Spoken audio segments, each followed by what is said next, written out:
Welcome. We are back. What episode is this? 8. Woo! Episode 8. So wait a minute. Do that mean we 2 months into recording? Damn. Yeah. That shit go fast, man. Fast. Actually, it's like, I'm not going to lie. It'd be my Super Bowl. Like your Super Bowl of the week? Every Friday. Be like my Super Bowl. I get excited about it. I like that. Yeah, because I be doing so much shit with far as researching and be excited about arguing and having conversation. You do better with getting prepared in the beginning of the week. Yeah. Where for me, I'm more like the day of. I'm like, no, I can't do that. I got to do mine. I got so much going. So like, once I do that, I'm set. So once I do it early, now throughout the rest of the week, I can pick and choose what I want. I got a foundation of whatever I'm doing. Yeah, I got work now on that. throughout the week. Yeah. This is new preparation for me. Yeah, you gotta get this game amongst together. all the other work I do in this joint. Exactly, me too. I do like 8 different jobs in here. One. Always lying. This is ridiculous. Come on, bro. You was watching Spider-Man yesterday. Lying. True. No. The whole gym was watching Spider-Man. Say it correctly. Who put it on? I did. Exactly. And ain't nobody say turn it off. Which it was a good movie. Right. It was a good movie. I liked it. But all right, so I want to start off today by welcoming our listeners. Yes. Welcome. And I want to also say thank you for watching, Yes. listening on Spotify and Apple Music. We are officially on all platforms, right? Yes, we are. Right. Official. So that's Facebook, official. Instagram, TikTok. We on everything. Right. So search the Grind 24/7. Yes. Podcast on any platform. Make sure you like, subscribe, Comment. comment. To the young lady on Instagram, thank you for commenting. Oh yeah, she came at was us. coming. She called us clowns. Yeah. That was fun, though. I didn't respond because I wasn't emotionally intelligent, so I let my man handle that. 'Cause Yeah, I know. The words I had, she wasn't going to like it. She'd have probably unfollowed this. She was like, Dev, is she calling us clowns? Yeah, I was like, yeah, bro, I think she is. And he was like, this. I'm like, bro, let me respond. Let me handle it. Just let me. I'm getting better. So listen, if y'all comment, just hope that I'm the one to respond and not his ignorant ass. Yeah, you don't want me to get involved in it, so I try to be. No, I don't. I just let Dev do it because I know my words is cuss words right from the gate, and you're not gonna like it. So I'm telling y'all, we very yin and yang. Like where he going to hit with like a lot of aggression and be like, I know the fuck she ain't just called me. That's right. And I'm gonna be like, man, just watch the full content. Watch the full content. So you can further understand. This is just clickbait. Yeah. Clickbait. And let me be perfectly clear. Let me recap real quick, and I'm gonna get off of it because I didn't want to spend a lot of time on it. We are not coming at the message or the agenda that Dr. Umar is doing. Not at all. Not at all. Like I said, I like the fact that he pushed the black agenda. I like the black agenda and everything he's doing. That was not the problem. The problem is he keep dogging Other black men and their agenda and how they doing it and all that. That was my only thing. And what that does is pretty much try to make him seem like he's here. Yeah. And then whatever other black men minimizing whatever hard work they doing. Right. That was the only thing. And I just got inside information. If you see Michael Vick just went and visit Dion. Mm-hmm. Michael Vick trying to do the same shit that Dion doing. See? That's how it's done. Everything that he was just saying as far as like other NFL, those things are going to happen. It's going to happen naturally. Within other black men seeing how it's done. Correct. And then now you see a player like Michael Vick, who was so influential in his own way, did bad, did good, whatever the case may be. He can add a different lesson to the next generation of athletes and all that type of stuff. So that's all that was. You don't get no more props. At the end of the day, like if y'all ever see our clickbait and stuff like that, that's just simply to bring you into the show, bait you in, so you can really see what we're talking about and the issues that's going around sports and all that type of stuff. So, listen to the full message. That's all I got to say. That's all. Before you start running off at the mouth, just watch the whole show, then come back, right, and then speak your piece. Right. But just to go off of clickbait, you gotta check yourself. You wreck yourself. 90s. Better check yourself before you wreck yourself. Who sung that song? I don't know, but y'all flows used to be corny as shit. Oh, God, here we go. Hey, yo, I told him yesterday, night before last, I saw the movie Superfly, 1972. Best movie. That scene from 68, 74, that era is beautiful with the bell bottoms, the women are gorgeous. All the women back then are naturally beautiful. Natural beauty, even with like afros. Yes, and with like afros. Even the skinny ones, the ones that didn't have bodies and all. Right. All them are bad. Right. Like, remember we had that argument, like all the women's from back in the day versus the women now. Yeah. And a lot of people pick the women from back in the Yes, day, even like the natural 90s, beauty. the natural beauty and all that stuff, the Nia Longs and all that type of stuff. Like this crap that we got going on now, and don't get me wrong, we got a few that's sprinkled there with natural beauty, which we love, but a lot of y'all tripping.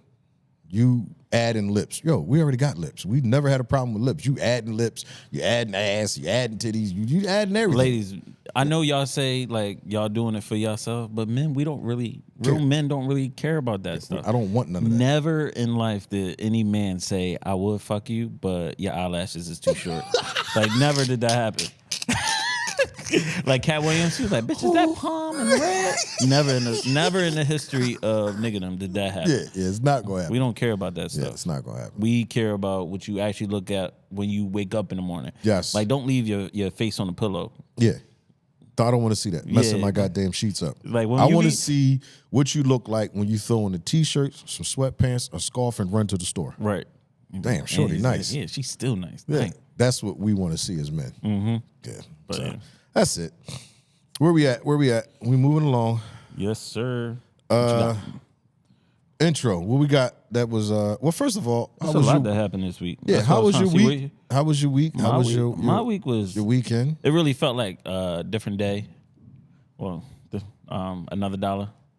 Same day. What they say? How they Another say day, it? another dollar? Yeah, another day, another dollar. That's what this week felt like. Where it was just kind of like I was in routine. But me being back from salmon fishing and all that type of stuff, I felt good this week. Like I wasn't tired waking up at 5:30, being the first one in. I wasn't dragging, being the last one out. You know what I mean? I will say this for the listeners: we are approaching. My man, he not gonna say nothing because he getting old, but Here we go.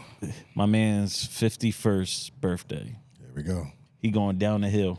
Oh shit! Last year he was on top of that bitch. Now everything else is downhill. Unbelievable right now. So I just told him I had I kind of freaked out the other night. I was laying in bed. And I said, "Oh snap! I'm about to be 51. yeah, Shit, this shit go down the hill from here. Damn! So I got about 6 years to get this shit off, so I can dip off into retirement." I will say this. I hope you have a good birthday, man. Yeah. You don't have that many more left. Damn! Damn! They just off me. Damn! That is crazy. He just off me. I hope you enjoy this, man. You kept saying like I'm not going to do that much. I'm like, bro, you don't got that many left. Enjoy this shit. Yo, he just Enjoy off me. this shit. Y'all hear this? He just off me. No, That's my man. I'm not doing nothing big. I wasn't even telling nobody. I know. That's why I told people. Yeah, I wasn't telling nobody. I was just chilling. Last year we had a huge 50th. You know, she spent like 10 grand on my birthday. Yeah, your next birthday that you celebrate is what, like 65, 80? 55. Damn, 55, 80. No, 55, 60. No, I never been to a 55-year-old birthday 55th party. birthday? No, I never seen I'm rocking that on shit. 55. We gave my dad a 60. Yeah, it's always So 50, 60. You but could I'm, get I'm, 60. I'm doing something at You 55. could go 60, 70, 80. All them days in between don't do nothing. No. Don't even count your birthday. No. Nah, I think, 55, I should be in the Maybach. Mm-hmm. That's a good milestone. 60 should be the rules. And I'm not buying no more cars after that. I'm done. I appreciate it. I think next year I'm going to go from the 560 to the 580. And I'm chilling. You let me know, like, to never lose ambition. Good. He looked at me like, I don't know how to take that. Yeah, good. He was No, like, that's good. what I'm going to do. Never lose Next ambition, year, I'm going to go man. from the 560 You could to be the 580. 60 and riding in the Maybach. Yeah. You know, and then, luxury. Yeah. He's fired. Yeah. I need him to pack his shit and leave. Then, yeah. like I said, I turned 55. I'm going to get in the Maybach. Then when I turn 60, I'm going to be in the Rose, the double R. Mm-hmm. And after that, I don't really want no more cars. I'm chilling. I don't think there's any more cars out there. Nah. They're going to be flying by then. Yeah. Shit, they close now. Yeah. All right. What else? What's going on in the world? What's going on in the world? We had a lot that happened this week. What's that? Texas Rangers, they won their first World Series. Oh. You know, franchise history. I'm gonna be honest with you. After the Phillies left, I left. I left too. I was just happy.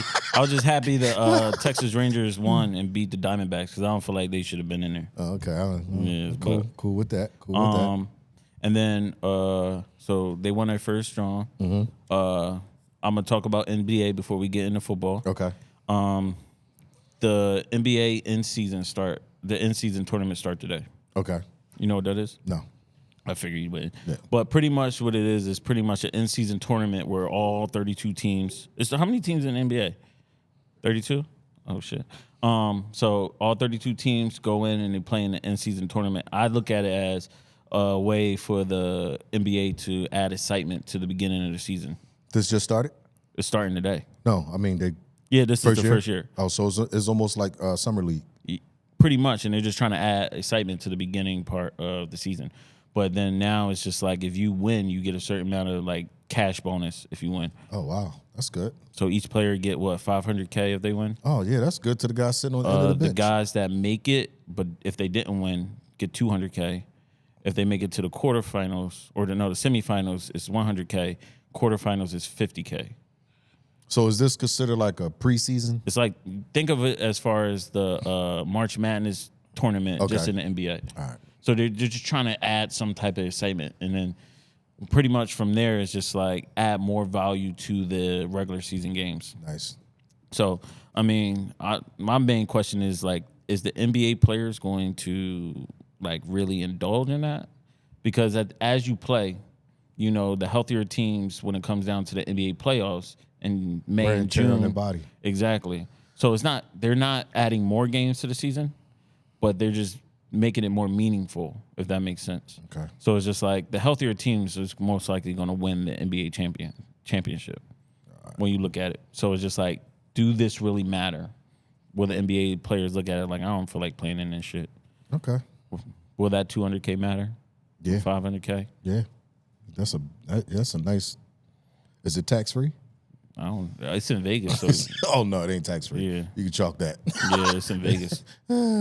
So if it's tax free, that's really good money. No, I think it's a dope idea, but I just want to see how the NBA players like take to it. Yeah, like will they really be playing? Will it give you the same excitement as a March Madness? Do they really care about winning this tournament or not? So we'll see. Okay. What else going on?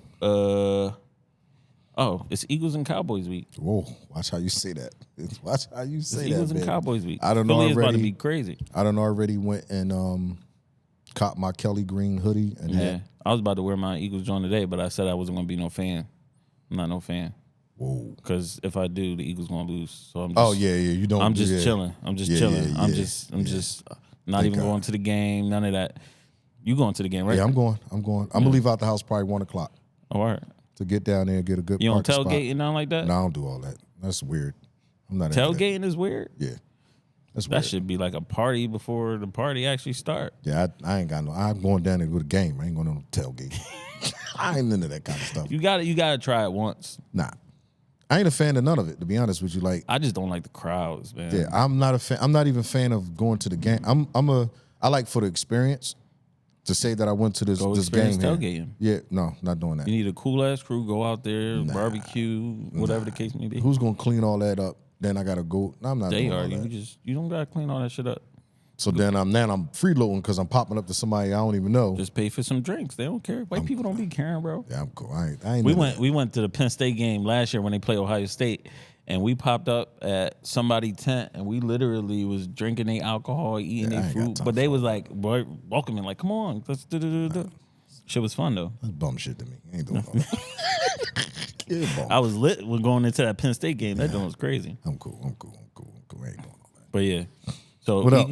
Eagles Cowboys week. Mm-hmm. A lot of shit start happening as far as trade deadline for the NFL. First, I want to get into the Sixers trade before I talk about the NFL. Let's get into the Sixers trade. James Harden to the Clippers. Okay. What do you think? Who won and lost that one? Sixers won. Sixers won that? Oh, hell yeah. Sixers got... Let me tell you the difference. Sixers have a bench that can start in the NBA. And they're getting more production to me out of certain players. Like Kelly Oubre is like scoring 20. Yes. Maxey is playing at an All-Star 11, scoring like 30. I did put money on him scoring 20 yesterday. This is a great thing for the Sixers. Get your shit together. Yeah, it is a great thing for the Sixers. Tell you. And then I think it adds more confusion to the Clippers. Yes, because they didn't now. Because even when they showed on the video of Harden actually going into the locker room, he wasn't greeted like. It wasn't like, yeah, no shit like my that. My boy's back. They looked at him Westbrook like. was just like, hey, what's up? And then the boy Terrence Mann, he just like taking my minutes away. Yeah. One boy was sitting there, he didn't get up. Right. So, I don't think it's going to be a good fit. I don't know. We'll see. Yeah. We'll see. Yeah. I think the Sixers definitely won that one too. Yeah. Sixers won that one all day. And not to mention the picks that they get. Oh yeah. They get some first round and second round picks. What I heard is they might be trying to get Donovan Mitchell from Cavaliers. They might try to trade for him. So all this is for Boston. Well, and to keep Joel Embiid. You have a great player in Joel Embiid. He needs a running mate. So Definitely. You have Maxey. You need one more person. Yeah. Tobias Harris is sometimes. Yeah. Sometimes a hard team, he gonna show up. Then the bum team, he's not. Exactly. He play down to the competition. Exactly. Yeah, I get that. But, so they're trying to get Joel Embiid a suitable running mate. Yeah. You know, we've been trusting the process this long. Like this shit got to pay off eventually. They got some dogs down there that's gonna fight too. Right. You know, they got my guy down there, Marcus Morris. Yeah, Twins. I know. He's gonna fight. Yeah. He's gonna bring some of that toughness to the team. They need that. Yeah, they need that. They need to be not pushed around. So I'm excited. Yeah. You know, I'm excited. So I know me, I'm not gonna watch NBA until NFL is over. I'm not gonna really get into it until honestly playoff run. Yeah. That's when I really start sitting down watching the games and all that stuff. Because for me, all this shit don't matter. They don't really play hard until they get to the point where they after the All-Star game and they start making a playoff push and seedings and all that stuff matter. That's why for me, like football is so much more entertaining because every game really matters. Yeah. You can't chill the first half of it. Yeah, because they got 82 games plus playoffs. Crazy. Yeah, it's a lot of games. Right. Yeah. So what else? The NFL trades. Washington Commanders pretty much hit the reset button. They traded away. Mess my Montez Sweat, I can't Chase believe Young. that, yo.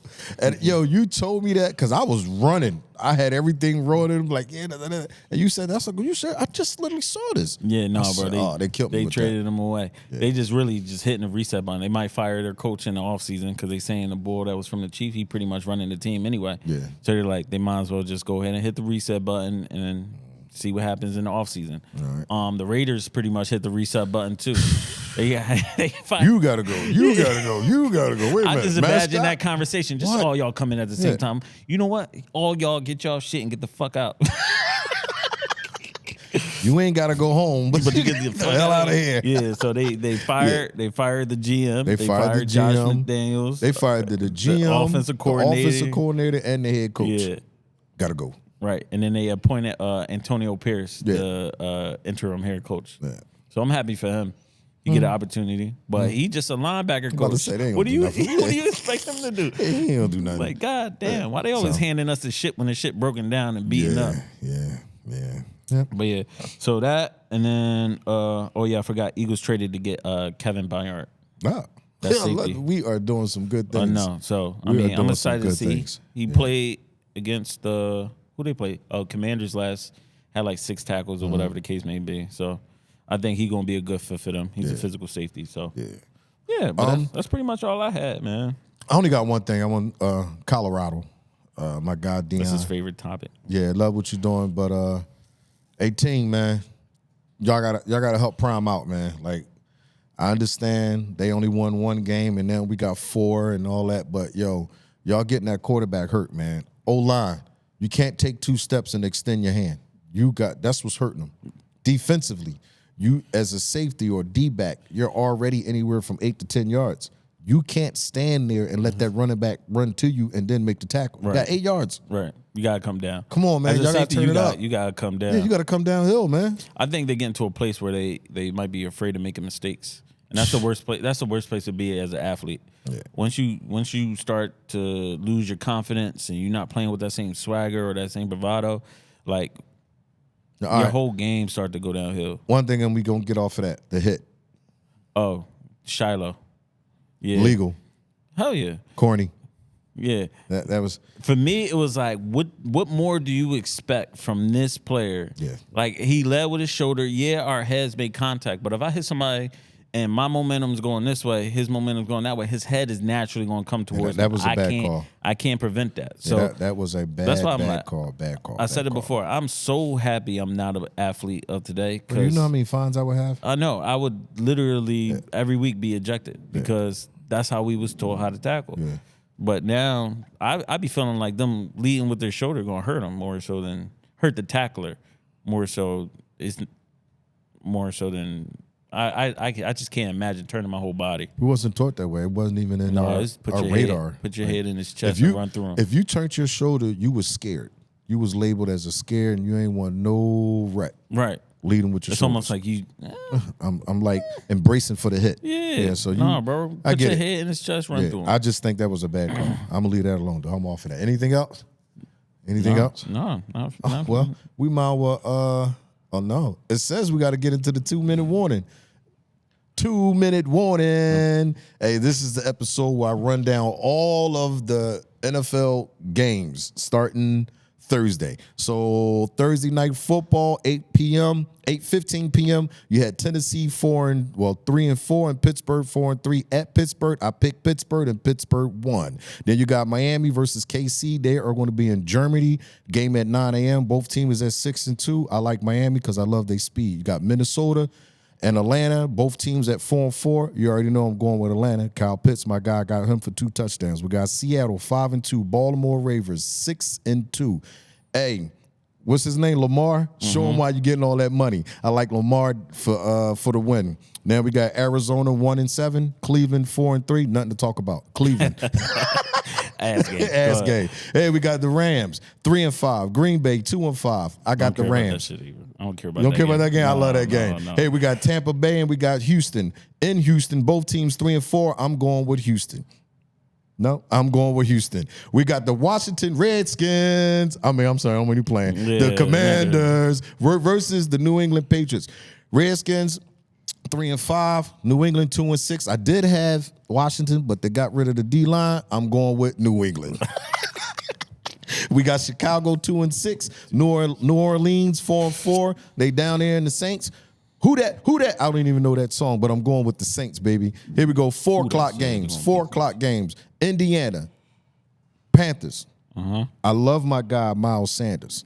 He's going to do his thing. But at 1-6 and Indy at 3-5, I'm going with Indy. We got the Giants versus the Raiders. Listen.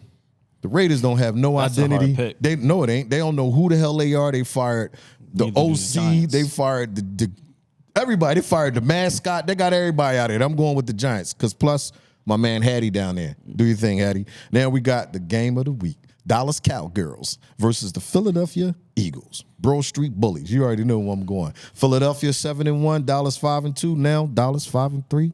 Philly 8-1, baby. Here we go. Remember, Buffalo you got Michael Parsons over there. I don't care about him. Buffalo Bills 5-3. Cincinnati Bengals 4-3. That's an 8 o'clock game. I'm going with Buffalo, baby. And our last game is Monday Night Football. Chargers 3-4. Jets 4-3. I know you're a Charger fan and you my guy, but I'm going with the Jets because I love their defense. Boom. What? That is the game. All right, so for next week. One, I definitely disagree. I think Kansas City beat the Dolphins at 9 o'clock in the morning. Yes. Okay. Speed kills.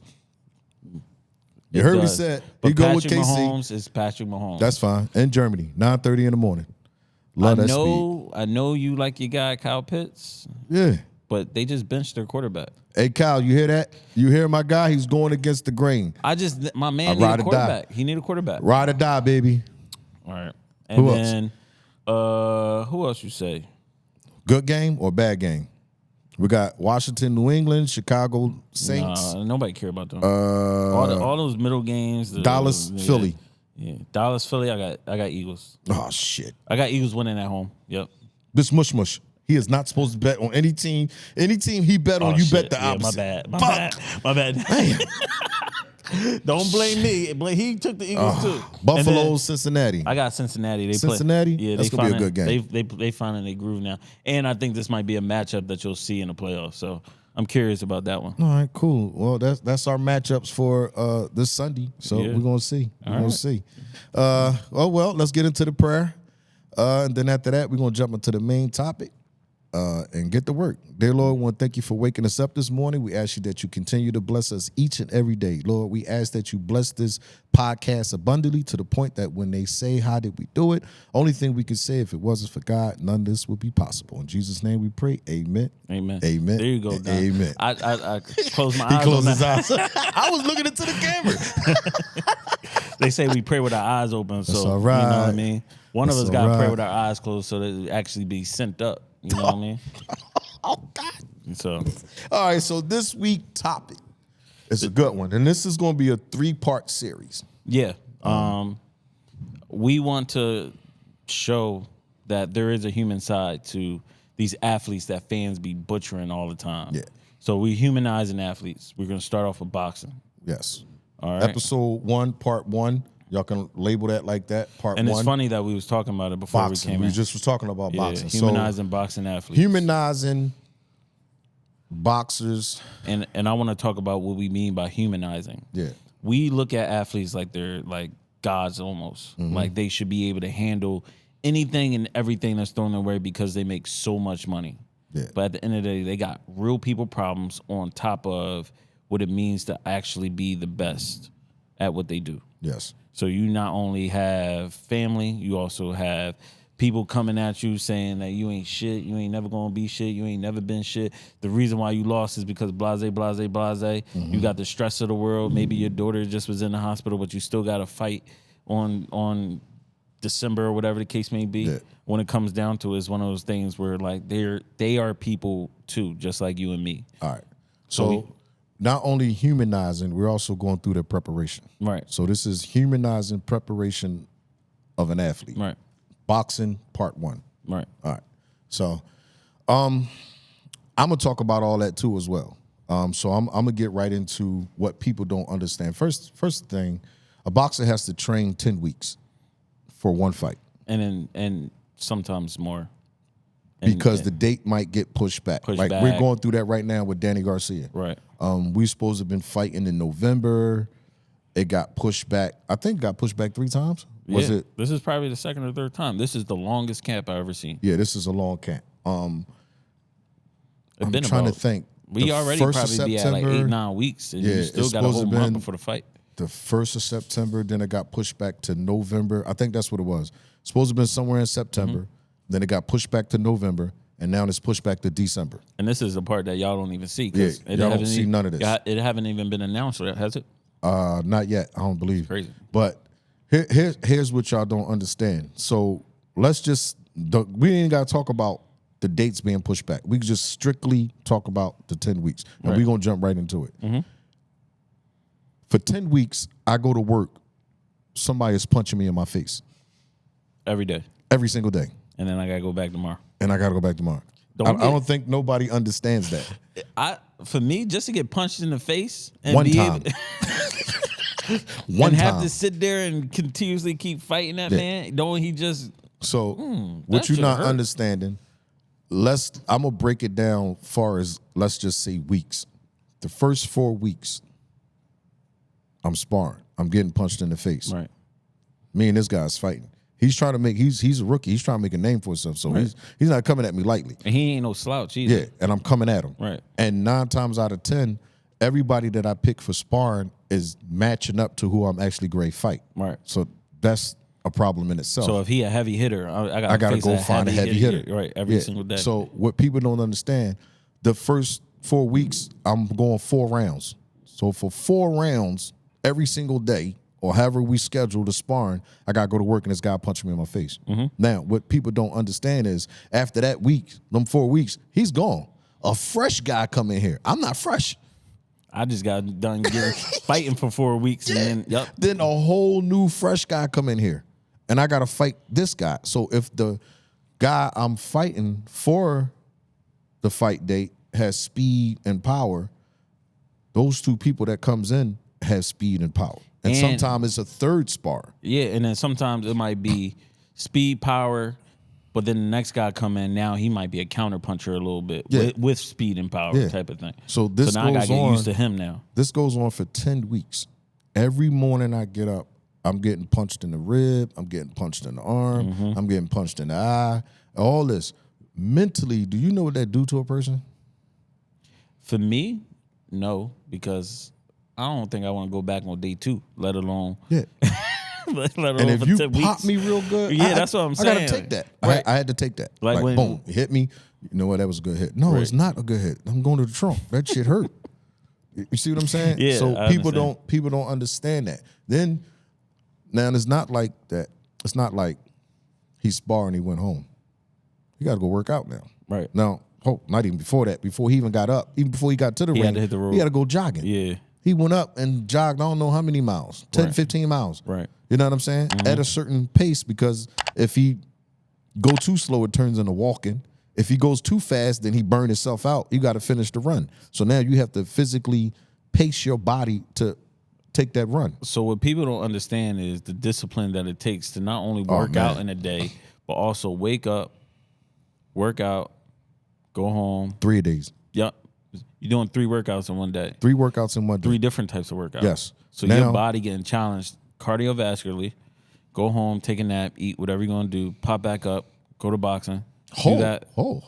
Watch the eating part, because I got to make weight. Yeah. So if I walk around, we just got finished talking about, if I walk around at 170 and I'm fighting at 147, ain't a whole lot of eating going on. I got 23 pounds to lose. Ain't a whole lot of eating going on. I'm watching I ain't even get there yet. Right. The fact that before I even went home, I had to turn this off because I got kids, I got a woman, I got family. I can't take that aggression, that anger, and go home to my kids and love my kids and love my woman. So now I gotta flip flop. I gotta turn it off, turn it back on, turn it off, turn it back on. And that's hard. That's like, for me, is almost being in an aggressive mind state. And then it's an naturally, abusive I gotta relationship. get. What are you talking about? It's an abusive relationship. How can you turn that off? Like, if I'm mad, there's no way I'm just gonna turn that shit off. No. Like, my daughter softens my heart, but sometimes I'll be like, yo, get the fuck away from me. Yes, it's bad business. Right. Yo, they don't understand what athletes go through. Right. So that's the reason why we're talking here. Now we're gonna get to the eating. Wow. What am I eating? Smoothies. Fuck. You see what I'm saying? This is not a typical job. Salads. Yeah. Now we didn't start it, you know, I don't know what time, 5, 6 o'clock in the morning, go running. Right. And I don't finish to 6, 7 o'clock at night. Right. And then then the fans are talking about why this man is complaining about money. Get up at your job at 5 o'clock in the morning, clock in. Stay there all day. And all the work you do. Let somebody beat up on your body. And clock out. And then get your check. And then get that 9 to 5, 15-hour check and think that's See cool. If you're not going to complain. Right. See if you're not going to complain. I can't do this shit every single day. No, that's what people don't understand. Like, they think because you see the camera on, or in boxing, you may see Showtime do a little 40-minute video of you. And now, boom, we got, that's easy to do. Like, even me preparing for this episode, I would go and look at, like, inside, like, a boxer's life and da-da-da. That's not even it. That's not it. That's not even it That's at the all. good parts. Yeah, that's the, like, my wife is happy today. Yes. She ain't arguing with me before I go to training camp. Oh, my God. You know what I mean? What about just getting out the bed? Exactly. I'm sitting there like, shit, I got to get up and go. I don't feel like running. It's cold outside. One thing I do say about boxing that's a little differently is that their time off can be 2 years. Meaning, like, because you need it. But what I mean is, like, sometimes as a young boxer, you're fighting 2-3 times a year, right?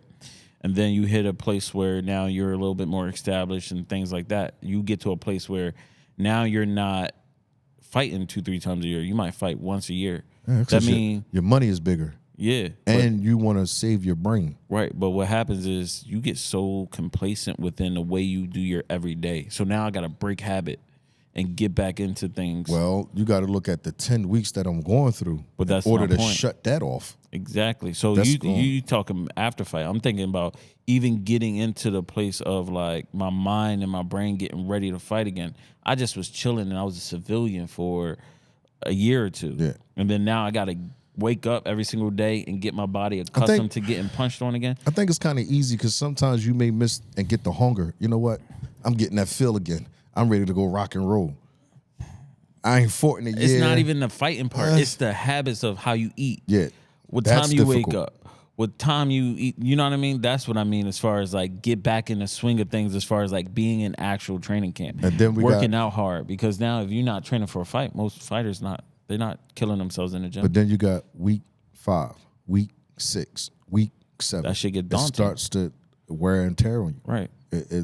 That excitement starts to go out the window because soreness is kicking in. Mm-hmm. That I can't wait to fight him is out the window because my eye is still hurting from the last dude I sparred. Like, you see what I'm saying? So it's not what people may think. We talking even going to the weigh-in. You know, let's just talk about the weigh-in. Man, there's times where y'all don't even know it's 2 weigh-ins. It's 2 scales. It's when we first come in and we go in the back, you get on the scale. When they come back out in the front, they already made weight. That's why you see them flexing and doing all that. Now, those that you see being still and ass naked, they missed the scale in the back. So let's just say they was off a pound. Now we got to go get a bag of Jolly Ranchers and a plastic cup.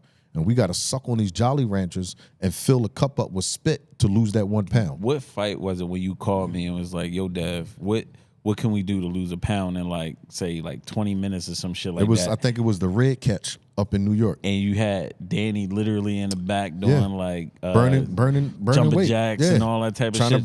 Trying to burn, get him to sweat and all that stuff. And then once he was done, you took a towel and you had to dry all that weight off him, get all that water and all that sweat off him. Because even that little bit of water that was ounces would have went over and it'd have messed everything up. That's so crazy. Yeah. So now you're not seeing now. He did all that on top of starving himself. Right. Changing his whole diet. You know, he's used to eating steak and all that. Now we got to eat rabbit food. Right. So it's not what people and it's not just at work. It's not in the boxing ring. It's also at home. If you go back in history and you really this really just popped in my head. If you go back in history and you really start to see the fall off for a lot of top boxers in their career. Because they couldn't do it. Because they couldn't stay disciplined when they started to win. So it's literally like their diets, the women, the money, the da-da-da-da. That's what makes certain athletes' longevity so impressive, like a Floyd Mayweather and all that type of stuff. Because no matter what, his regimen and all that stuff stayed the same. Yeah. Whereas though you had, what's his name? The Bull Duran that fought Sugar Ray. Oh, okay. Yeah, I know what you're talking about. That was an old school Yeah, film. it was old school, John. I figure I'd go back in your day a little bit. See, I know I'm something. getting sick of this old school shit, man. When he beat Sugar Ray and then came back the next fight and he was super overweight and lost that John because he was fat and he tried to lose weight. He made weight and then because sometimes you can get like to keep dropping down at 147. Either you're going to walk around for 147 or you're going to walk around 150, 140, 170. And then you get thrown all that money at you, man. Like Buster Douglas fighting Different Mike lifestyle. Tyson. Yeah. Like Buster Douglas. He was broke before that. Yeah, he didn't think he was going to beat Mike Tyson for real, for real. So when he win, your whole life changed overnight. Yeah. You the first person to beat Mike Tyson. Instead of having one steak once a month when you take wifey out, steak every night. Now it's steak every night. It is 5-star restaurants. Yes. Yeah, that shit. And then you get too big where you can't move no more. And then they be like, you gotta fight somebody else. Listen, even boxing is the hardest sport to prepare for.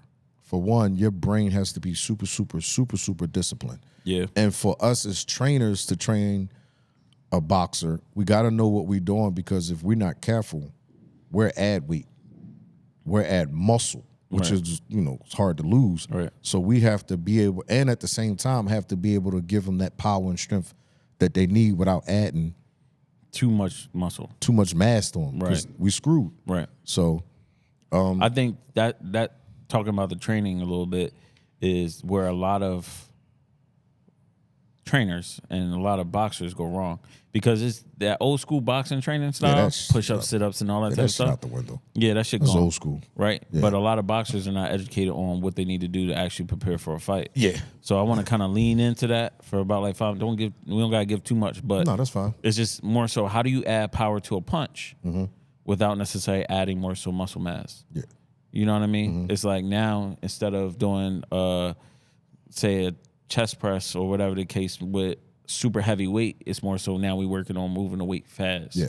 You know what I mean? Add some velocity to their punch. Correct. Add some, you know what I mean? So when it comes down to it, it's one of those things where how do you get a fighter to cut weight and then still build Maintain power, strength and power, and power and all that type of stuff? And you know, we seen other trainers pretty much fuck a fighter up.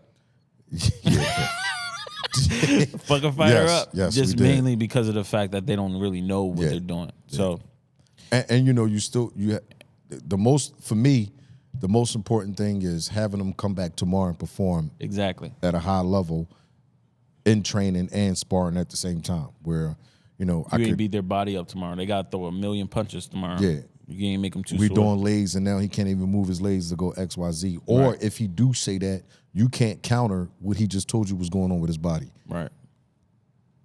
If he telling me my quads are sore and this, that, and the other, and I still want to work legs, most trainers don't know how to work the legs without incorporating making the quads even sore. Right. Is that a word? That might not be a word. Or even help the body recover to be able to handle the stress. And that's another thing.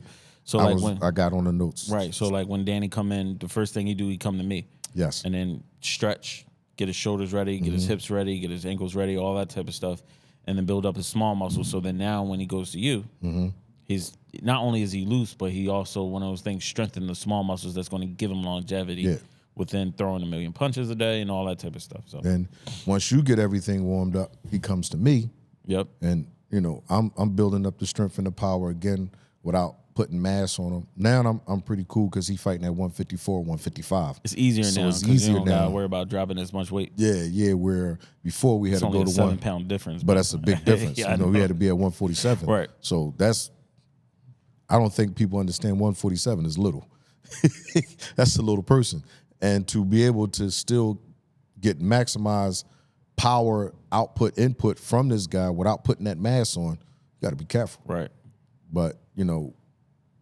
After he leaves me, then he got to go to Jessie. Yeah.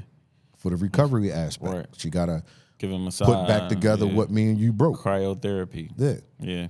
So I don't think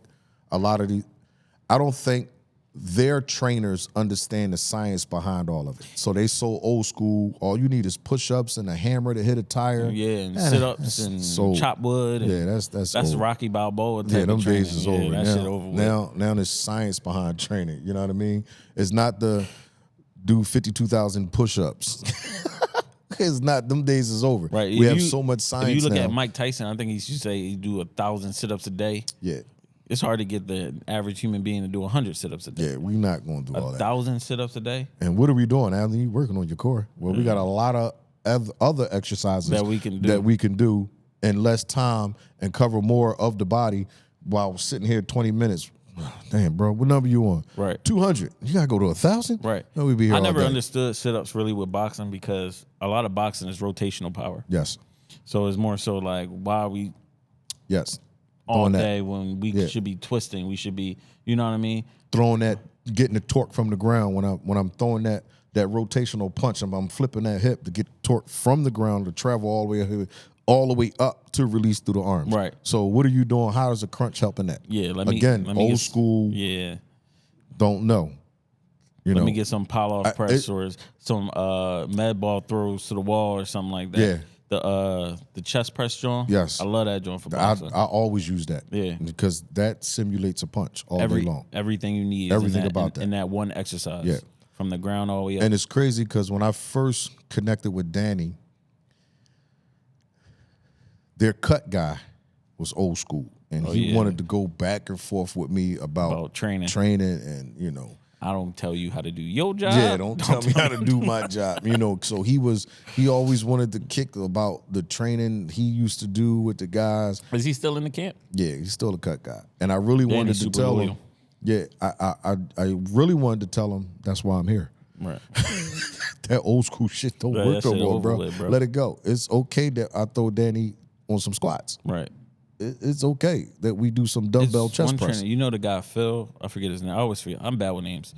The trainer Phil. No. He's big Philly? white bull. No, big white bull with the beard. Yeah, I know you're talking about. I messed his last name up. He one of the first people I seen him train combat sports, almost like it's training football players. Without the fear of them making weight and all that type of stuff. It's just you got to understand the adaptation to, how they going to take it. Yeah. Like, I'm not going to sit here and give you a shit ton of sets, reps, but I need your power. Yeah. I need your deadlift power to be up there and all that type of stuff. So the old school trainer's fear is that it's going to mess up the jab, mess up the punch, mess up the speed. And it's not the case. And actually, it helps. Yeah. It helps. They don't understand that. And it's not overloading the body. No. A boxer doesn't have to bench press 225 pounds. He just got to be able to throw that jab with a certain snap and power. Yeah. And it's more so like I always talk about functional strength of being able to twist the body, generate power from his hips, from his core to his arms. So if you take, for example, a chest press and superset it with a med ball chest press or something like that, you generate a certain level of functional strength also with the strength, and you're not losing that velocity between the two exercises. And I think that's what they don't understand, the functional movement part behind that press. Right. That goes with that. Right. So that's what any sport. That's what any sport. Any start, stop, change of direction sport needs all of that. Yeah. If not, then you're just a bodybuilder. Right. You're standing in one spot. Lifting a shit ton of weight, fatiguing your muscles, just making them stronger, but not functionally stronger. Mobility. Yeah, it doesn't adapt to sport at all. And that's what a lot of the old trainers is all screwed up. Yeah, that's where they be thinking like squatting heavy makes you slow. No, if you don't sprint and you're squatting heavy, you never go out. That makes you slow. Yeah, exactly. Now you're slow. But if you squat on one day and then you sprint later on in the week, you're not going to get slow. And you got to take it. I have to put to work what I just did. Yeah. That muscle that I just loaded up with all that power has to be put to work. It's pretty much where we are with Shaka right now, right? Yeah, exactly. We're not really talking about football, but it's kind of the same thing. We loaded up with Shaka to the point where he gained pretty much, 15 pounds so far? 15. He's 150. Now it's like, all right, let's put that to work. And now we got him doing box jumps with a lot of agility stuff and things like that to help his body not only have that extra power, but also know how to use it. So. Yeah. So that's the some of the preparation for boxers. And now we want to start getting into the mental part. Where I'm about to say, you barely even tapped on it. I thought you was going to go deeper than that. No, because we got a lot. I wanted to go. Like gearing up to the fight. Yeah. Like knowing that I'm about to go fight. Stressing. That's part of it. I ain't finished. Yeah. I'm stressing. All right, so I'm going to let you ride because this is more your lane. The stress part of, there's so many different angles as far as the stress part. You know how much anxiety goes into just fighting one human being, let alone now you about to go against one of the best? Yeah. I mean, I know I might be one of the best, but at the same time, like, he has the potential of knocking me the fuck out. Yeah. And I got to go in there confident, all that type of stuff. Yeah, so you probably got people in the back thinking you're going to lose. You got the crowd booing you as you walk out. I'll do you one better. I've been winning for a very long time. And now there's a possibility if I throw the jab a 1/10 of a second slow, he may knock me out. And it's to the point where boxing, you lose once, your career fucking over. Yeah, you look at you as a loser. It's not. Like, bro, you got one loss. Look how they talk about Look Spence. how they did Spence. Yeah. Spence is over. I'm like, bro, he lost one fight. He lost one fight. And it's against another top fighter. Right. Yeah, why can't he go back in the next joint and fight? Yeah, because Pacquiao did. Everybody do it. But the stressful part of just your family. All right, you segued. Go ahead. No, it's the stress. No, I'm just thinking. Get it. You just was like, we was talking about fighting another man. You just segued into say your family. I'm still stressing. I'm the stressful part of just you losing you fighting, your family being there, the stressful part of you been winning for a long time, and now you took this L. And now you go into a dark place. A dark place. You probably second guessing everything. Everything that you've been doing. Am I really that good? Damn. Playing a fight. Listen, I done been at fights where we on our way from the fight, and I'm playing that shit back in my head. Like, damn, he should have caught him with this. Or he should. If I'm doing it, you can imagine what the boxer doing. And imagine what his wife doing. Yes. Babe, why you let him punch you in the face like that? Did that shit really hurt? That shit look like it hurt. It look like it hurt. It is. Why you ain't punch him back? Yeah. You know what I'm saying? So even with that stress alone, how she's going to look at me in front of my girl. Yeah, how she's going to look at me the next day. Right. And I get it. That's not how it happens, but this is what's running through your mind. Mm-hmm. You know what I mean? I just lost in front of my dad. I lost in front of my son. I lost in front of my daughter. I lost in front of the world. So now it's like soon I come outside. You go to try to tell your son, hey son, take the tracer. Hey, Crawford. You didn't say that when he was you didn't say that when Crawford was punching you in the face. Did you tell Crawford to take the trash out? Do I need to call Crawford? Right. Yeah, you know I'm a petty ass son. You say Crawford. Every time you say clean your room, Crawford. So every time you say something to me, I'm petty, but no, it's a lot of pressure, man. Right. You know, and shit, Crawford lost all the bouts. I know. Something that you walked around with pride, it lets everybody know that you the man. Right. And in one fight, it's gone. Deep depression. You had the world in your hand pretty much. Yeah. I'm that nigga. I got 3 belts. Well, he had 2 or 3. 3. He had 3. He had 3. He had everything in his hand. Yeah, I'm a superhero. He had more to lose than Crawford did. I'm a superhero. Yeah. So to do that, you travel down a dark hole, man. Yeah. And this is what the regular people don't see. They don't see outside of the boxing ring. And that's the part that we love talking about. Like it's just like this is not an actual person who got to kiss his daughter every morning and take her to school and pick her up and all that type of stuff. Now you got to worry about her getting teased at school. That's why your pop got his ass whooped. Like, yeah, exactly. Like your pop can't fight. You know what I mean? Ready to beat one of them kids the fuck up. Yeah. Like, what you say, bro? Yeah. But, you know, even it's so much stress, depression that people don't see. And I think what people need to do is stop looking at it as a sport, stop looking at it as a game, and actually realize this is a job. Yeah. And I think where people get lost at is that because they make so much money, they think it's a sport. They just got it. Yeah. They just living the best of lives. And what they say, more money, more problems. Because I'm going to tell you what goes on. We took the title as a game since we was a kid. We did boxing as a kid. We did basketball as a kid. Mm-hmm. We took football as a kid. Mm-hmm. And it was always something fun to do. In our parents' minds, it was to get him off the streets, to keep him out of trouble. And it just kept growing and growing. But they forgot when it turned a professional and you started getting a check, it became a job. Yeah. But they never separated the two. So now when this boxer is not fighting because his money's not right, he's getting $32 million and I'm only getting $35 million. I'm supposed to be the A side. I need more money as a fan. He's complaining about that. He's all that just money. Just make the fight happen. No, I got to make sure my pockets is right. You know what I got to go through now? Right, and I don't know if I'm going to be able to fight after this. Yeah, and what people don't understand, life after sports, you're really a young man. You're 30. You're 34. So 35. That's what people don't realize. I be saying this a lot. Like I be forgetting like me and Danny was in high school together. Yeah. Yeah. Like even like a lot of I be forgetting he 34? Yes. 34 years old. That's a milestone. Excuse me. That's a milestone in sports.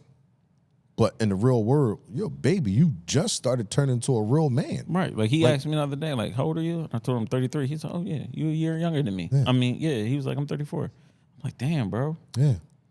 We forget that's a young age. That's life. Yeah. Like he still got his whole life ahead of him. And he approaching retirement in the sports and world. That's one of my things here. One of my names on the list. Life after sports. Yeah. What do you did boxing for 34, 35 years. What are you going to do after this? Yeah. You're still young. Still young. This is what people don't see. This is what you've done this your entire life. Yeah.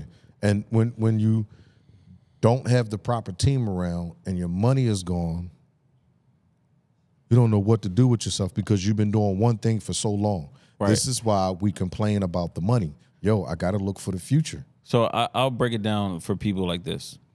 Take your best attribute as a person, right? Take your best attribute, whatever you do for a living, take that. Imagine going to work tomorrow, somebody saying you're fired and you can't do this anymore. Take a doctor that went to medical school, invested all this time into medical school. Take a lawyer that invested all this time into lawyer school and just wipe all that out. Stop. What the fuck? You have no, you know how long it's going to take? All I know is First of all, you're going to slip into a dark depression. Right. Like, right what off the bat. Where I may find you at the bar. Where do I go from here? Yeah, I may find you at the bar. I'm not going to lie. I may find you at the bar. Right. Like right now, if they said I had to stop training and do something else, it's going to take me a minute. What would you mean? And then do it at the level and get that type of pay that you was getting at the last job. So now for you me, can't go leave from being here, a doctor to working in the grocery store. That's what I was about to say. Me leave here and go work at, even though I tell everybody that I work at Walmart and I load trucks up. That's what I tell. But for me to actually do that and get a paycheck compared to what I'm getting paid now, it's not going to happen. Even me, like as a job, like with training, a lot of people would be like, why don't you get a regular job? That was a lot of fight that I got. Are you serious? Yeah, because when we became trainers, it wasn't really a thing. Yeah. You know what I mean? It wasn't really an occupation like it is now. Yeah. So when it comes down to it, us coming up, you really had to believe in yourself. Like, you've been a trainer for how long? Anyway, keep going. No, how long? 2006. Right. So that's almost 20 years. I've been training for almost, I think, 12 or something like that. Yeah. So when it comes down to it, it's one of those things where within that time frame, I'm not going to say all we know, but our main asset of making money is training. Yeah. So I can't imagine somebody saying right now, like, no, Dev, you can't train no more. Training. That's how I feed my daughter, yo. Yeah, this is it. You know what I mean? So all I know is when you hear them complain about money, y'all have to take into account that they're young. When they done sports, they're going to be 34, 35. What do you expect? Where do you see Danny or Bach? Where do you see Earl? Where do you see Crawford working at? At who business is this dude? Car salesman. Car. If you don't take this car, I'm gonna punch you in your. I'm gonna tee off on you, bro. Like, if somebody ding ding, what's up? What's up? You see what I'm saying? Uh-huh. And then you got to, if I'm a car salesman and you walk up and get a car.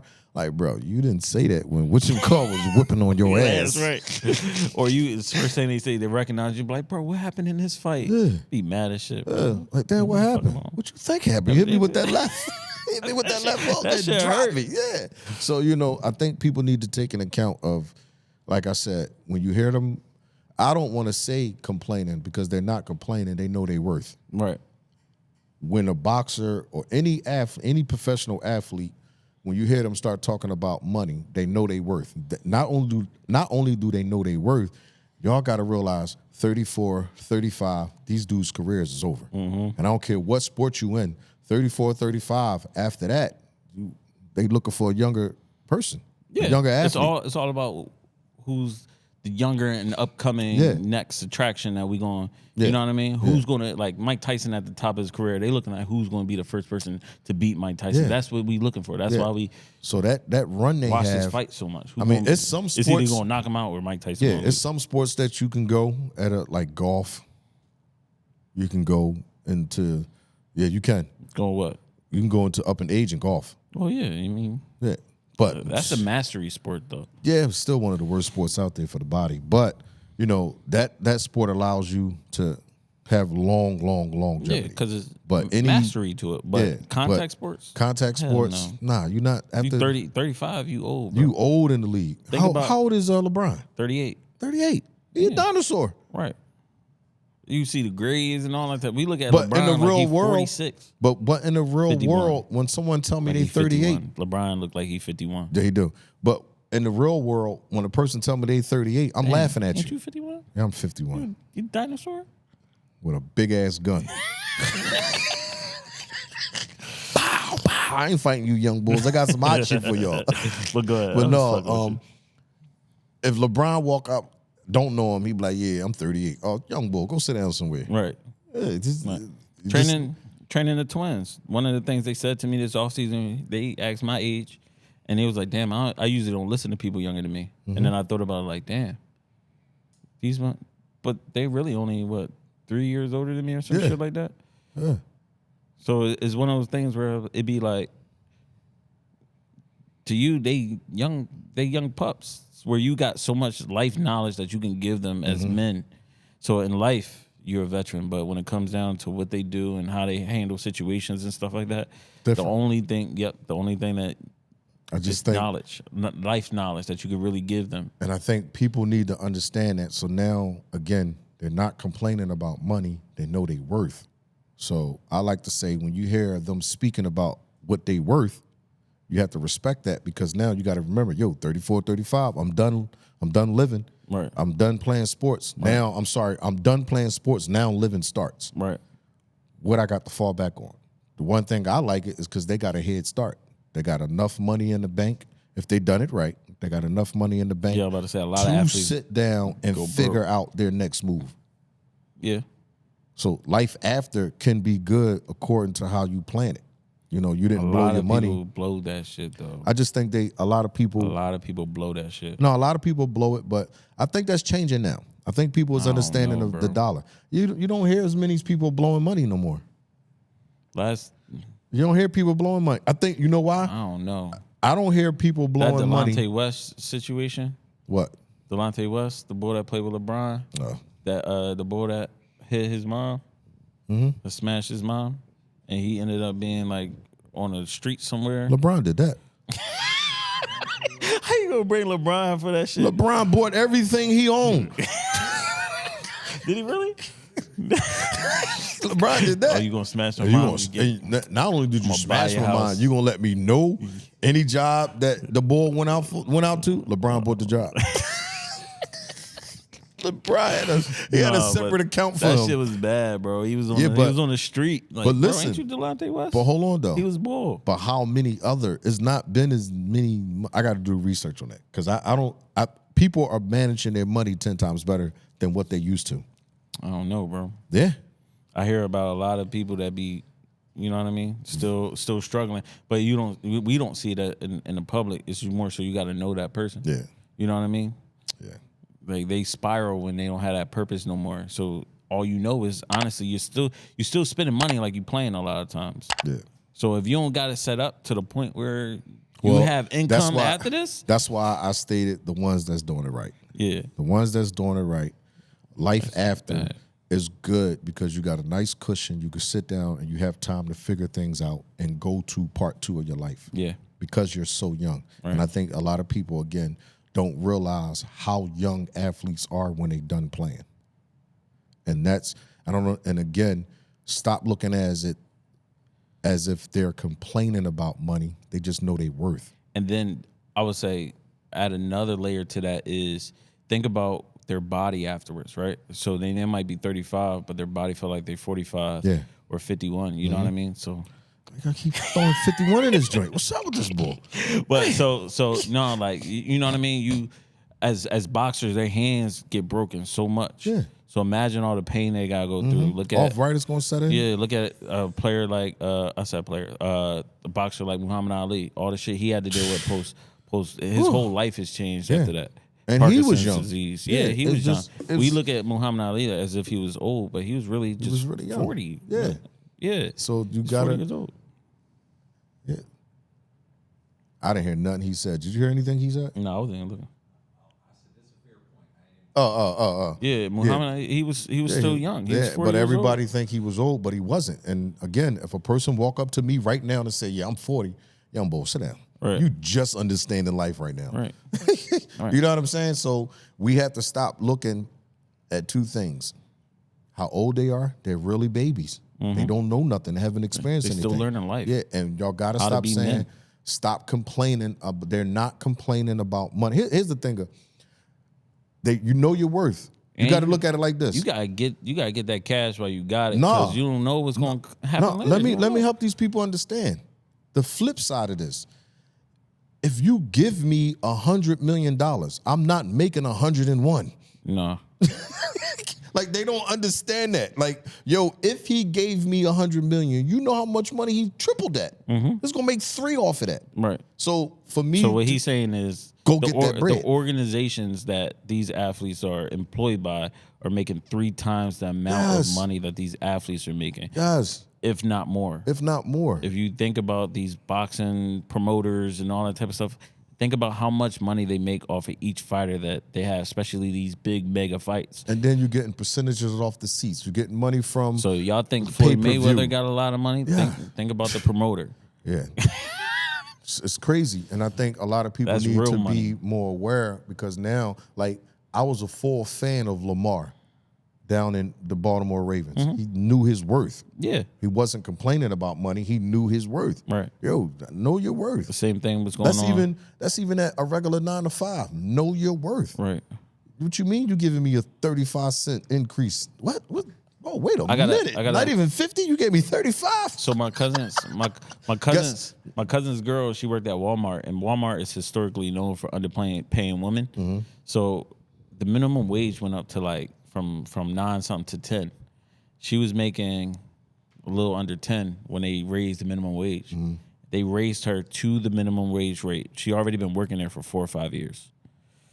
They raised her to minimum wage, and then there was hiring people to come in and make the same amount that she was making. I know this whole store from front to back. You're gonna hire this new person to come in and make the same amount. I told her, if you don't leave that job, again, know your worth. Listen, let me tell y'all what I'm about to do. I'm gonna need to have a meeting with y'all. Let me tell y'all what's gonna happen. If I don't get what I'm supposed to get, y'all ain't gotta worry about giving it to me. Because I'm smoking trails. Right. I know my worth. No way. I'm smoking trails out of here. Yeah. And a lot of people stay in these jobs because what? The same thing as far as like the athletes. You have to feed your family. You gotta pay bills. You have to go through this to have the quality of life that you want. And now I have to know my worth and get all the money, because my house is $1 trillion. Not only my car, just the landscape, just the grounds team, $1,100 a month. Yeah, that's one thing people don't think about is the people that you also have employed. Yeah, your family members that you support outside of your actual household. Here we go. We're talking about boxing. They make a lot of money. Yeah, but then you got his immediate family. Then he got mom, pop, sisters. Then he got cousins he's haven't even heard of. Little June and Ray. They came out of nowhere. Hey, what up, little cuz? I got this business idea. How would you like to become an investor? Yeah, you know what I'm saying? So you got to worry about that. And you got the community on your back. Like, yo, there's a lot of weight on these athletes that you guys don't understand. And I think boxers are unique because it's not just their community. It'd be a country sometimes. Yeah. Like these foreign boxers. Oh, my God. If you from Mexico, you got all of Mexico riding with you. And if you get your ass whooped, you in a Mexico jail. Like, what happened to Sanchez? We haven't seen him in a while. Yeah, locked his ass up. Yeah. But no, it's a lot of weight on these athletes when it comes to just being a regular human, because they're not. I always call them superheroes. Yeah. You don't become a civilian until you retire. I just look at the amount of stress that boxers have to go through and still go 12 rounds. And you still got to maintain your family. And still got to be a good dad. Still got to be a good brother. And then after this fight, whether you win or lose, your daughter still got to go to school the next day. Yep. It's just a lot. You know what I mean? You still got to love on your woman. You got to take painkillers just to love on your woman. Shit like that.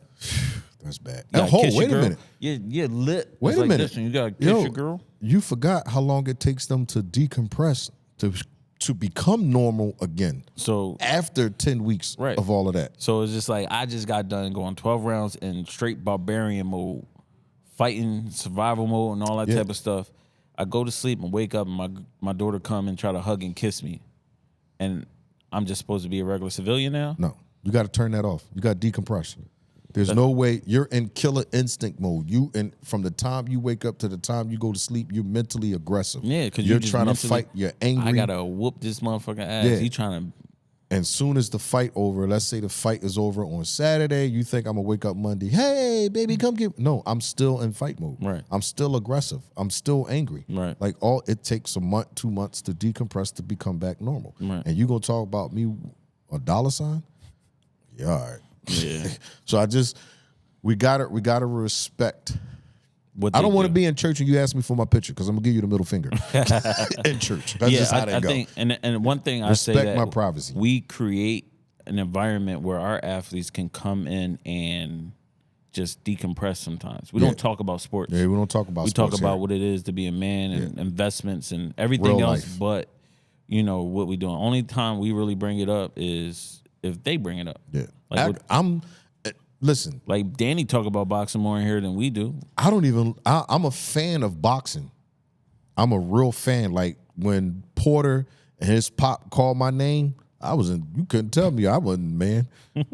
We know when Lennox Lewis said I know who you are. And Lennox, shit. You know my name.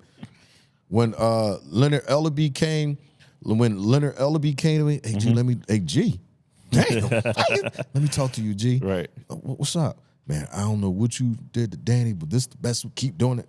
Bro, I was on cloud 9. Right. But when I go to football and basketball, all that shit is normal to me. Like, it's just... That's because you part of that world for so long. Boxing is like one of those things where you probably never thought you would be in that world. No. Football, basketball. Like, I would like it, but... I don't even think I thought about it, to be honest with you. Like, I never really set, like, boxing is going to be... I just was typically basketball, football, baseball, lacrosse. Volleyball, because we got the big-ass contract. But other than that, when boxing came, I was a fan of boxing. Right. Like, I can watch boxing all day long.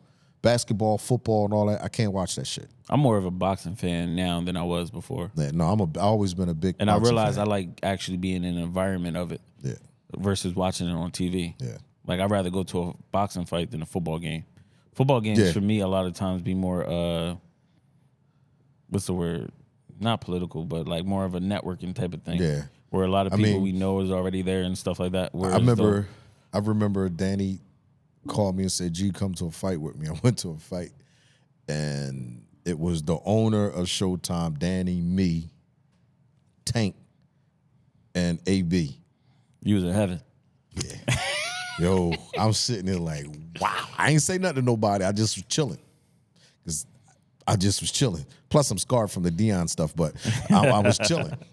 And like, so at the time, Tank was he was doing some broadcasting. I forget what the guy's name. Mm-hmm. And he came down, walked past me. He had on this Wonder Woman bracelet. The diamonds was like that big. Dang. Wrapped around his wrist. And I'm sitting there trying not to look. I tucked my little chin. So I'm in the wrong seat. And we literally like, if it's the ring, then it's the scorekeepers, and then us. Right. We sitting right there. And the cameras kept going on. I'm looking at this bracelet like, oh my God, this joint is crazy. AB on the other side of him, rest his soul, he's just a lost child. I literally had to say, dog, can we watch the fight, man? Like, yo, let us watch the fight. Because he kept clowning the bull in it now. I ain't gonna lie. He funny? said, is he funny? Yeah. Bro, he's like a crackhead on Skittles. He's like a crackhead on Skittles. Yo, he never stopped. It nonstop. He told the bull through a jab. He said, he stood up. Yo, that jab slower than frozen syrup. Like, everybody got quiet. And you thought about it. Frozen syrup. And I'll bust out. Because syrup is already slow. Now you gonna freeze it? Gonna freeze it. Yo, that was the funniest shit I ever heard, yo. But yo, he's a good kid too. He just got lost in the game. I mean, he got caught up. He tried to play a game that his pockets wasn't deep enough for. I mean, you got to play it that way though. Nah, you can't play with Floyd. You can't beat Floyd. But you got to go into it that way. If that's your character that you want to portray, you gotta put the gas on that. You can't dip in and out of that lane. So AB was about billions. Now it's about broke. Something wrong with you, bro. Something is really wrong with you. Coming to my about broke. All right, so that's that. I hope you guys got a clear understanding of part one. Yeah, of what boxers in general. Boxers in general, what they really go through. what they go through on a day-to-day. And I feel like, honestly, I thought you was going to dive a little deeper into that, John. Nah, I don't want to give them everything. Yeah. Plus, we need material for next week. and a week after that. So, as far as like athletes. Oh yeah, we got part 2 is good. Yeah. Football Part players. 2 is man. Yeah, exactly. I'm gonna tear that out the frame. Part 2 is all that. But yeah, so all right, so let's segue into the pod. The pod. We are on the pod. My man pod. Yeah, the pod is where we pick a topic and we talk about it. Let's go. All right. I think this one y'all gonna like this one. All right. So I mean, we're gonna talk about today alpha males and alpha females. Ooh. All right, and how are they in relationships? Ooh. All right, so nothing get done. Pretty much to sum it up, I ain't gonna get too deep in it. It's pretty much alpha males, confident. What else are we? Independent, ambitious, leaders. Opinionated, dominant. Don't want to hear nothing from nobody. Exactly. Stubborn, disciplined. Got to figure it out. Right. I don't care what the facts state. I got it figured out. Right. And then now, if you get an alpha female, a lot of those traits are still the same. Yeah. So now, if you pair them into a relationship, what happens? Chaos. 2 rams bunting into each other all day, every day. So one thing I want to go with, like this is all over the internet. Can alpha females and alpha males be in a relationship together?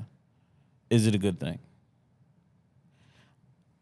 I say no, but there is some wiggle room. And the reason why I say wiggle room is because somebody has to go into that beta role. Good luck. Somebody has to. Like, all right, so if I got an alpha female, she's a boss at work, a boss, you know what I mean, amongst her friends. She gets shit done. She is everything and all that type of stuff. But when she comes home, she has to also go into that beta role when it comes down to decision making, how things are handled, things like that. She has to be willing to. Can she turn it off? And that's what I think most women struggle with, especially the modern day woman. Yeah. Can she turn that off? The older school women, the older women? No, they was horrible. What, they couldn't turn it off? No, they couldn't turn it off. They could not turn it off. So you trying to tell me the women of the 90s, if there was an alpha woman, it was hard for her to turn that shit off. She couldn't turn it off. See, I look at it like older women are usually like more capable of turning it off. Because my mom is very opinionated and all that type of stuff. But at the end of the day, when my dad walk in, you could tell who's the alpha. And then when it comes down to it, my mom also makes sure the house is clean, cook meals on the table. Alpha women, they have a hard time turning it on. Your mom was different because she had a family. We're talking about a single alpha. We're talking about a single alpha. Yes.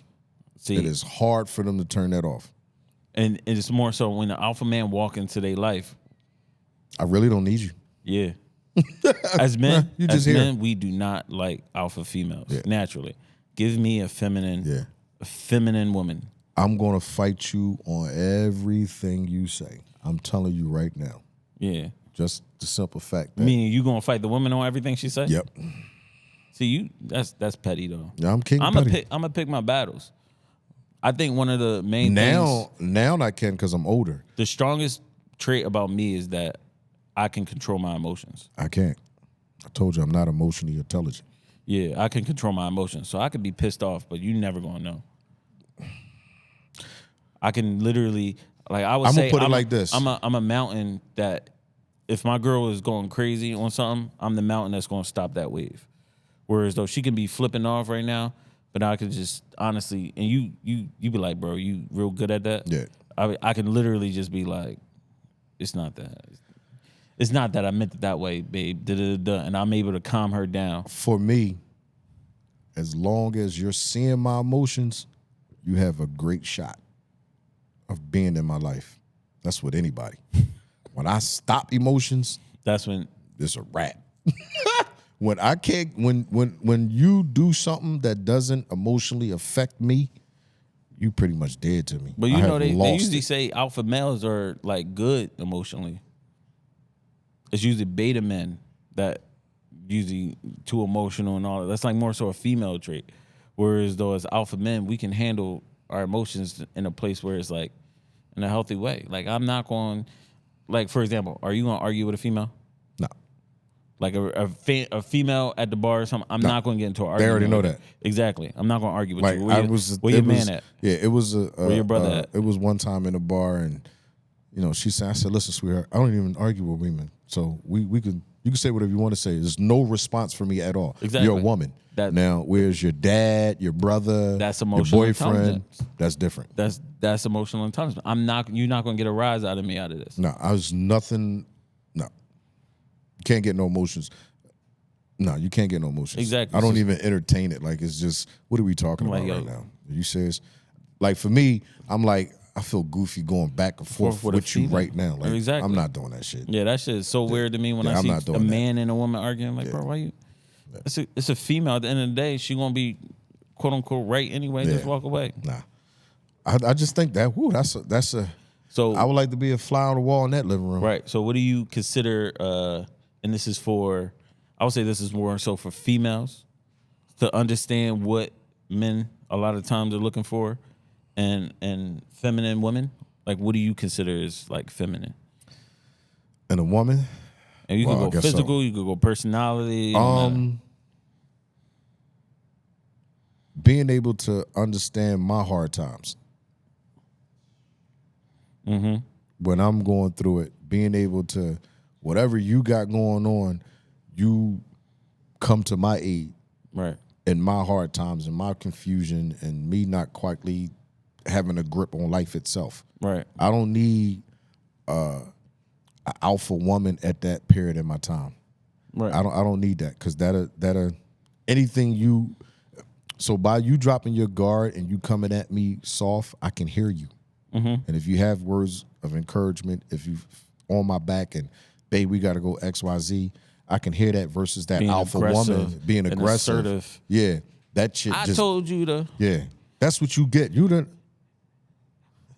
Yeah, especially when they try to, this is not the right time. This is not the right time. Even when it comes down to stuff around the house. Like, didn't I tell you to take this down? What are you talking to? Yeah, what the fuck? No, last time I checked, I was 50. You get your mind right. No, that ain't happening. Yeah, so no, I like that. For me, I think of a female that can nurture. That's the word I should have said. Nurture. Still in my words. Nurture. So, no, so nurture, speak life into me, take care of a household that can raise kids in a way that, I believe that kids should be raised, not putting a lot of aggression into them. Now whip that ass. Yeah. I'm all for that. Not aggression in that way. What I mean is, how get that ass whooping. A woman that's too aggressive can also run into her daughter, where her daughter doesn't know how to also tap into her submissiveness. Yeah. So a lot of women, especially black women, I think they grew up under a woman that was single by themselves, maybe alpha female, but they had to be. And then that woman learned the traits from the alpha female, and then she goes into relationships not knowing how to be submissive to men. Yeah. And I think that's a big problem in modern women nowadays, especially my young clients. I tell my young clients all the time, like, y'all too fucking hard. I get in a car with one of my clients the other day. Banging a hard ass? Yeah, I'm like, what the fuck? You listen to the same shit, like what happened to R&B and all that type of stuff. I'm like, no, we ain't listening to that. I'm like, you need to put on some. But then they don't even realize you're going to get what you're going to get. You're going to get this soft-ass man because you so aggressive. You can't get another aggressive man with being aggressive. That's why it's not going to happen. In relationships, somebody has to go into that beta mode. So the reason why it's structured like that, because if you go back to religion, and the way they have everything structured, and this is in any religion, it is that God. Well, I only know one God. God, right. Then man, then woman, then everything else falls behind. I heard a woman explain it the most. It's like, just because he the head don't mean you can't be the neck. He can't move and have the right support without you. And that's actually the truth. Right. And I was like, damn, I like that. Yeah. Because at the end of the day, that's exactly how it should be. Mm-hmm. I should have a vision, and then we should be able to move together. All I got to do is look at the chessboard. Yeah, the king, but the queen runs everything. Right, and she also can dictate how the king moves. Mm-hmm. But the king is the most powerful piece on the board. Right. But the queen runs the board. Exactly. You know what I'm saying? So you definitely need I know for a fact I need a strong woman. I need a woman because I ain't wrapped too tight. So for me, like, I don't mind like alpha qualities, like opinionated. I don't want a woman I could walk all over. Nah, I get bored. I get bored. Exactly. Like, I could just do what I want. Yeah. I need somebody that's going to be able to check me. Like, damn, I like going to my girl and be like, damn, am I wrong? And she'll sometimes tell me like, yeah, you wrong. I get phone calls. What is wrong with you? Like, what are you talking about? I just watched such and you, cool out, yo.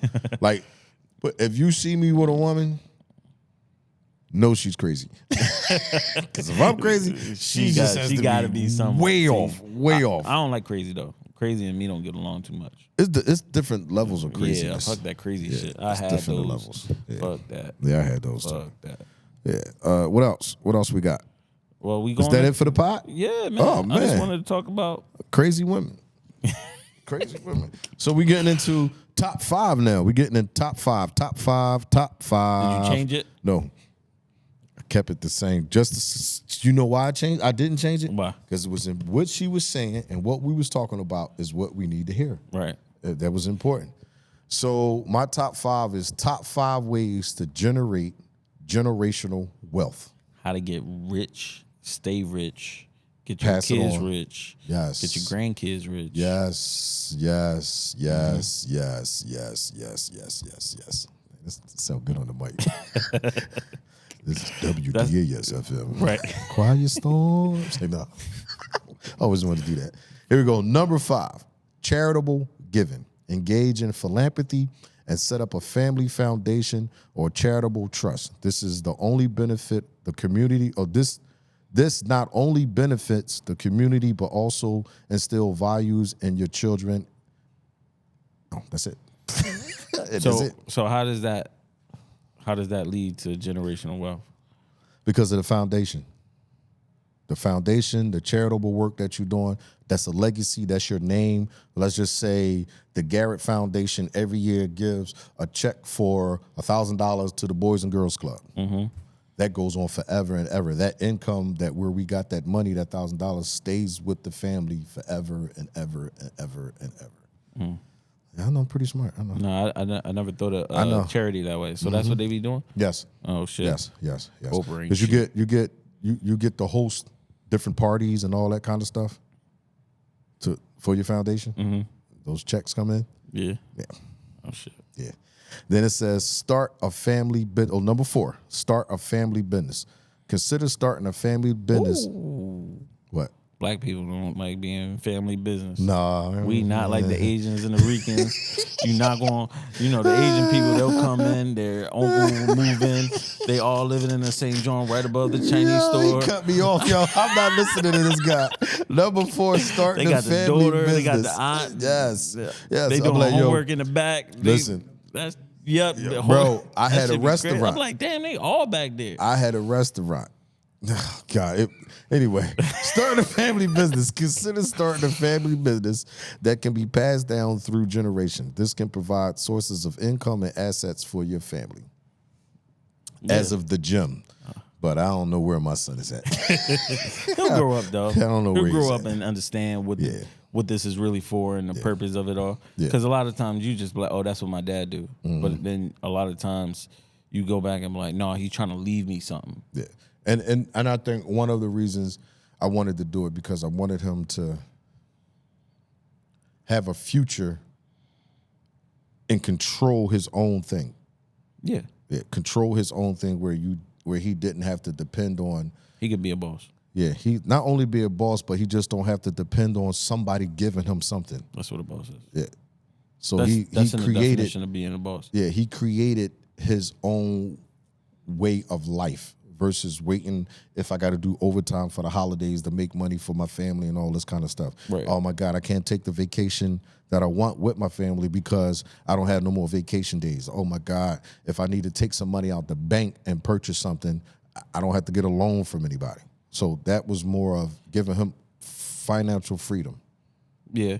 I think that aspect you just named, being an entrepreneur, that's priceless. Yeah. It'd be hard. I be seeing people that work 50 hours, 60, 70 hours, 80 hours a week. Yeah. And then you go to try to take off for a family vacation and they be like, you get 2 weeks. Yeah, because you do it all the time. What? You take vacation. You about to go on another vacation. Where I'm going? Somebody, Bachelor party. My bachelor party. Oh, your bachelor party. I can't go away from my bachelor party. Listen, since I know him, he's been going on bachelor parties nonstop. Bro, every this is year. In a 4 or 5 year span. You hear that? In a 4 or 5 year span. I went on 2 bachelor parties. He's not. And now in this a is year. the third, and this in is a year. It's not a year. Yo, he like, yo. 4 or 5 year span. Yo. My brother got married. Then the other brother. He only got one brother. My brother-in-law, my sister was getting married, so my brother-in-law got married, and now I'm getting married. Yo, every time he had to do something with this one brother. I got to see this boy. I was his best man. I had to make sure he was good. So he went on, it was a best man trip. Then that was no. You making shit up now. Yo, he's lying. For my brother's bachelor party, we went to Vegas. Then they had another party for the party they went in Vegas. I've never seen anything like this, for my brother-in-law party, we went to DR. Yo, he's all over the place. Now, I might have took a vacation after that, See? But that's something different. Him and Jesse takes more vacations than I don't even know how they do it. I'm stuck here working. I got to do everything. No, you don't do anything, Oh, bro. my God. This is weird. I'm going to videotape you. Watch. He be in this. One year, he was in this bitch playing VR. Don't believe that. I swear to God. That was after bro. I trained like 5 people. No, he was in this joint bored as shit. VR just came out. He sitting there with his little goggles on like, Dev, look at my apartment, bro. This joint on fire. Yo, you play Resident Evil yet? Bro, Number 3. I'm training right now. Number 3. I'm not listening to this dude. Teach financial. That's what he do. He cut shit off when he know he wrong. Yeah, my girl. Pay attention, audience. Girl. Where my camera? Can that camera see me? No, this one. Look, pay attention. Every time G wrong about some shit, he cut me off and try to change subjects. My girl said it's called deflect. Every time. It's called deflect. I'm and I'm a master at it. I see how he be winning. He be like, no, I ain't trying to hear that shit. So, next on the top 5. Nah, fuck that, bro. Teaching financial literacy. Pass on your financial knowledge to your children and your grandchildren. Educate them about money management, investing, and responsibility spending, and can set them up for financial success. See, that's my favorite one. Yeah. Because I feel like nothing against my pop, but he more so taught me how to work hard and save money. Mm-hmm. But the investment part, no, learning that now, the financial literacy, like how to generate and make your money work for yourself. Work for yourself, yes. For yourself, that's something I'm learning now. Mm-hmm. And luckily I have certain people around me that can give me certain like clues and all that type of stuff. Mm-hmm. But all I know is how to work hard and save money. Well, it was never, I'm just going to say it, as a black community, these things was never taught to us. So prime example, your white client knew all of this, had things set up from as a child. Yeah, where, she was like, I thought that was normal. Yeah, no, that's not normal. That's not normal. No, I was able to cash out my such and such fund so I could pay for school. No, that's not normal. Her goober. Yeah, right. Yeah. I never even heard of that. I did. Little Greg got one. Who else got one? Darrell. Darrell got one. So yeah, I heard of that. Yeah. But in the black community, we was only taught to go to school, get an education, work, retire, and die. Right. Well, start a family, retire, then die. Right. That was it. And how you generate money was going to work. Going to work. That was it. There was never any investments. Yeah. None of that. None of that. Maybe you hear about a 401k. That's because you had a good job. Yeah. That's because you had a good job. Yeah. Typically, you was working at Ford, something like that. Yeah, so, my dad had the same job my whole life until they laid him off. Yeah. Yeah. But 401k? Am I saying that right? 401k? 4-0. 401k. Yeah. There we go. We don't have that as entrepreneurs, so I don't know nothing about that. Yeah. We got, but get your ass ain't go to work. If you don't work, you don't get paid. That's right, man. Don't work, don't eat. You working holidays? When's the holiday? What the hell is that? We in here training. We in here on Christmas. That's right. Number 1, investing in strategies. Invest in assets like stocks, real estate, and business that have potential to appreciate over time. These investments can compound wealth for future generations. We talked about this last week, right? One stocks of those weeks. And all that stuff, yeah. So that stocks and preparing for life just keep coming over, going over, and coming back, which is, like I said, I didn't really learn stocks until the pandemic hit. I learned about stocks, pandemic, and also read a book called Rich Dad, Poor Dad. Yeah. A lot of people read that book. Yeah, and it was more so just about like how do you invest your money and make it work for yourself. Yeah. And that gave me a lot of knowledge on necessarily like what to look for. And you touched on some of it last week as far as like don't invest in something that you don't know about. Nah, you never do. You know what I mean? You never do. And I got that from, I want to say, Warren Buffett. Yeah. I watched a shitload of videos about him and how to make money and all that. And the number one thing he like really stressed, invest in what you know. Right. And I took that to heart like, damn, what do I know? What do I like? Invest in what you used every day. Invest in what you, where you go shopping every day. See if they got, markets where you can, I did Apple. Right. And then also look at the trajectory of the company. Yeah. Like, are they on a way of trending and going up? Well, actually, no. You look at their debt and look how much they worth. So you just taught me something. Yeah. So if I look at, let's just say, I don't know. Let's just say Apple. Right. Let's just say Apple is worth $3 billion, but they in debt for $8 billion. Don't invest in that. Gotcha. So you don't want to. You want to look. I looked at it as like Apple worth $3 billion, and they about to come out with these Apple glasses or whatever the case may be. But then you forgot how much it costs to make the Apple glasses. Right. So a lot of people don't know that. Look into, like I said, you want to look at how much the company is and look at the debt that the company have. Right. And if that number is bigger than what they worth, that's not a real, I wouldn't invest in it. Right. You know what I'm saying? So I do a lot of, I'm more of a long-term investor. Versus the day-to-day. The short-term investor. Yeah. I don't have the time or the patience to get up. And no, I don't have the time to do that. That ain't me. I'm not just going to get up, turn it. Yeah, I'm not going to turn that TV on and have 5 screens looking at this red and charts. I'm not going to do all that. And I feel like sometimes you got to have that freedom to be able to, to have that time to sit down and actually watch when the market open, what companies do your little research on stuff like that. I'm a legal street bull, so I'm gonna tell you that right now. I'm where it makes sense. If I invest $4,000 and that should say $10,000, let me get all that out of there. That's what I was doing. Yeah. What I got lucky and bought in Apple $108 a share, and it jumped up to like $145. I was crushing it. Let me get all that out of there. You ain't gonna let us sit. Yep. I do not have time. This is not my career. They said I could make money. I listened and I made money and I'm out.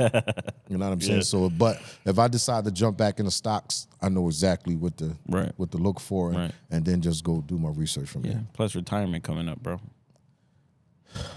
This motherfucker keep talking 55 and older. 4 more years. I'm retiring at 55. I mean, that's what happens, right? At 55? I don't know. You tell me. You closer than I am. Ooh, 60. 60? I mean, they got communities for him, though. That's the only thing. He going to be one of those people that walk outside, be like, hey, Susan. Little old white women walking across the street. I bet I'm popping. I'm popping. Susan, I got some butter cookies in here. I already know. I'm popping everybody in the retire home. They getting that smoke. I'm giving up. What? Yep. I'm giving. I don't think I'm gonna ever change. I know I'm gonna be a freaky, nasty old man. You gonna change me? You gonna change me today? You gonna wipe me off today, girl? That video when he was like, "You want to suck my dick?" Yeah, she was like, "No, I can give you a Jello." He's like, "I don't want no Jello." Yo, he was out of pocket, but that's gonna be me. I know. I can see that shit. I don't see me changing. I can see that shit. So, what a wonderful pod today. Whoa, you did that number one. That was number one. See where he at? Yo, that's crazy. Who's old? That's crazy. Who's old? What was number 2 then? Yo, are you serious right now? Yeah, go back over it. I'm gonna go over real quick because you heard them all. That was number 1. Wow. Number 1, investing strategies. Number 2, estate planning establishment. Number 3, teach financial. Did I say that? Estate. That's what I'm saying. I know I'm not tripping, bro.